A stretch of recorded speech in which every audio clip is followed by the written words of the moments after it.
বাংলাদেশের ঘটনার আঁচ এসে পড়ল আইপিএলও। বাংলাদেশের ক্রিকেটার মুস্তাফিজুর রহমানকে টিম থেকে বাদ দেওয়ার নির্দেশ দিল বিসিসিআই। নিলামে মুস্তাফিজুর রহমানকে 9 কোটি টাকা দিয়ে দলে নিয়েছিল কেকেআর। কেকেআর ছাড়া আরও কয়েকটি দল মুস্তাফিজুরকে দলে নেওয়ার আগ্রহ প্রকাশ করেছিল। কলকাতা নাইট রাইডার্সকে নির্দেশ দেওয়া হয়েছে মুস্তাফিজুরকে বাদ দেওয়ার জন্য। বিসিসিআই সচিব দেবজিৎ সাইকিয়া জানিয়েছেন, কেকেআর আবেদন করলে মুস্তাফিজুরের বদলি খেলোয়াড় নেওয়ার বিষয়টি বিবেচনা করা হবে। So after observing the recent developments, BCCI has instructed KKR, the franchisee of IPL, to release one of their player Mustafizur Rahman from their squad.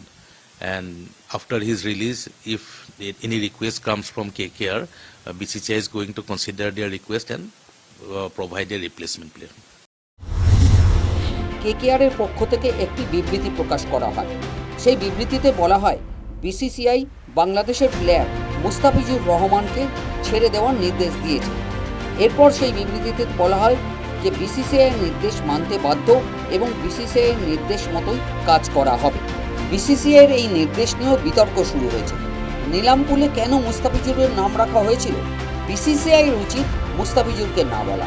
সমালোচনা প্রাক্তন ক্রিকেটার কীর্তি আজাদের। तो मुझे तो समझ में नहीं आता कि ये लोग क्या करते हैं। पहली बात, जब रिश्ते नहीं बांग्लादेश से ठीक हैं तो फिर आपने उनको लिस्ट में क्यों डाला? और लिस्ट में डाला और जब एक बार पिक हो गया तो फिर आप अब उसको कह रहे हैं आप खुद निकालिए ना। केकेआर क्यों निकालेगा?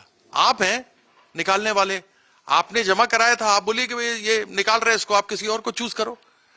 कमाल की बात है। আপ সংসদ সঞ্জয় সিং নরেন্দ্র মোদী সরকারকেই আক্রমণ করেছেন। আদানিদের তাপবিদ্যুৎ কেন্দ্র রয়েছে বাংলাদেশে, সেই বিষয়ে কেন সরকার কিছু বলছে না? भारत के प्रधानमंत्री इस पूरे मसले पर खामोश हैं और उनकी खामोशी की वजह जो है वो उनके मित्र का रोजगार है। उनका मित्र अडानी वो बिजली सप्लाई करता है बांग्लादेश को, इसलिए प्रधानमंत्री जी नहीं बोल रहे हैं। मैं प्रधानमंत्री जी से कहना चाहता हूं तत्काल हस्तक्षेप कीजिए, सख्त लहजे में। বিজেপি অবশ্য বিসিসিআইয়ের এই সিদ্ধান্তের পক্ষেই দাঁড়িয়েছে। বিরোধীরা কি চান ভারতেও বাংলাদেশের মতন পরিস্থিতি তৈরি হোক? প্রশ্ন নলিন কোহলির।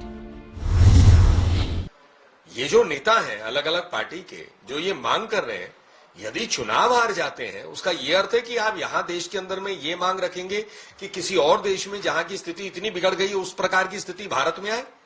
क्या ये भारत के संविधान के खिलाफ नहीं है? क्या ये समझ नहीं रहे नेता कि इस प्रकार की मांग से क्या हो सकता है? ये ना केवल दुर्भाग्यपूर्ण है, पूर्ण रूप से ये मांग जो ये अलग अलग पार्टियों के नेता कर रहे हैं ये निंदनीय है। পাকিস্তানের ক্রিকেটাররা আইপিএলে খেলেন না। এবার কার্যত অলিখিত নিষেধাজ্ঞা জারি হলো বাংলাদেশের ক্রিকেটারদের ওপরেও। রাজনীতির ছায়া গ্রাস করছে ক্রীড়া ময়দানকে। তাতে কি ক্ষতিগ্রস্ত হচ্ছে ক্রিকেটই? বঞ্চিত হচ্ছেন দর্শকরা? News time.